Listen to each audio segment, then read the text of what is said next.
Ikalawang Pedro 3:13-15, 17 at 18. Ayon sa kanyang pangako ay naghihintay tayo ng bagong langit at ng bagong lupa kung saan ang katuwiran ay naninirahan.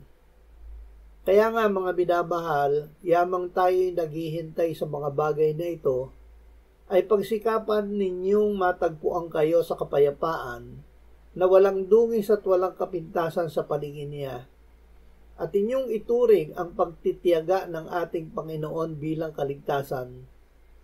Kaya't kayo mga minamahal, yamang nalalaman na ninyo noon pa ang mga bagay na ito, mag-ingat kayo, baka mailigaw kayo sa pamamagitan ng kamalian ng masasama at mahulog kayo mula sa inyong sariling katatagan. Subalit lumago kayo sa biyaya at sa pagkakilala sa ating Panginoon at tagapagligtas na si Jesucristo. Sumakanya nawa ang kaluwalhatian ngayon at hanggang sa araw ng walang hanggan. Amen. Biyaya at pagkakilala sa Panginoon.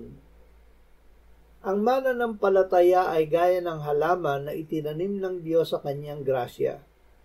Sa pamamagitan ng grasya ay nakilala niya ang Ama na iisa at tunay na Diyos at si Jesucristo na kanyang isinugo.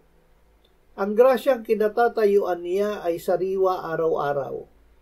Ang pagkakilala sa Diyos at sa Panginoong Jesucristo ay patuloy na idinaragdag sa kanya ng Diyos mula sa kanyang salita.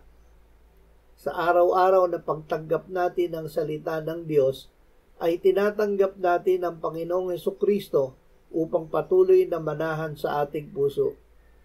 Dahil sa salita ng Diyos na nananahan sa atin, ang Diyos, Ama, Anak at Espiritu Santo ay nananahan sa atin. Amen.